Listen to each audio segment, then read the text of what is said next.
নমস্কার বন্ধুরা, আজকে সকাল সকাল তোমরা সঙ্গে কথা কইলাম। প্রচণ্ড রোদ্র উঠছে বাইরে, মানে কি তা কইতাম, এত গরম সহ্যের বাইরে। কালকে এরকম প্রচণ্ড গরম আসলো, তো তারপরেও সকাল সকাল ঘুম থেকে উঠে পড়তেছে, ঝাড়ু দিয়া বাসন টাসন মাঞ্জিয়া সবজি টবজি কাটিয়া স্নান টান করে জল টল তুলে ঠাকুর পূজা উজা দিয়া রেডি হইয়া পড়লাম আবার রান্না করা। আরও 2-3 তরকারি ভাত রান্না করা বাকি আসলো। তো তারপরে ট্রেন রান্না করলাম, আলু ভাজা, বেগুন ভাজা, ডাল, মাছের মাথা দিয়ে কুমড় দিয়া, বেগুন দিয়ে মাছ দিয়ে ঝোল, ভাত 2টে। আর আমার শ্বশুরবাড়ি থেকে শ্বশুর, কাকা শ্বশুর, ননদ আর যে টুকটুক চালায় তাই, আমি এখানেরই প্রতিবেশী, শ্বশুরবাড়ি এখানে। তারপরে রান্না বান্না হইলো, তারা আইলা, তারা জল টল ঠান্ডা দেওয়া হইলো, চাটা খানি হইলো।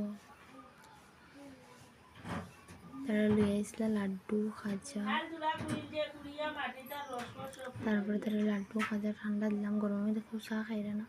আর তখন আইসেন তারা প্রায় 1টা বাজছে এরকম খাবার টাইম। তারপরে একটু পরে বিপ্র দাদুর খাবার দিলাম, মানে আমার শ্বশুর দিয়ে। তারপরে তাই খাওয়ার পরে কাকা শ্বশুর ননদ তারা একটু ঘোরাঘুরি করলো, আমার কাকুর করে উড়ে গেল, একটু রাস্তাঘাটে উঠানে উঠানে একটু হাঁটা চলা করে। আর প্রচণ্ড গরম, ফ্যানের বাতাসও নাই সেরকম, অল্প অল্প আস্তে আস্তে ফ্যান ঘুরে, গরম কি তখন সূর্যের বাইরে। তারপরে আমরাও একসঙ্গে খাওয়া দাওয়া করিলাম, আমি, মা, ভাই, বিপ্র, কাকা শ্বশুর ননদ, আমরাও খাওয়া দাওয়া করিলাম। করিয়া তারপরে রয়েছে শুধু ওই গাড়ির ড্রাইভার। তারপরে তাই নিয়েছেন প্রায় 5টা নাগাদ সময় বাইছেন, 5টা সাড়ে 5টা নাগাদ তারা বাড়ির থেকে বাইরে হয়েছেন এরকম প্রায় 6টা হইব বাচ্চা এরকম। তারপরে খাইলো, দিলাম তারে ড্রাইভারে। তারপরে পান টান খাইলা, সবে লেসু আনছিল, এর মধ্যে লেসুও খাওয়া হইলো।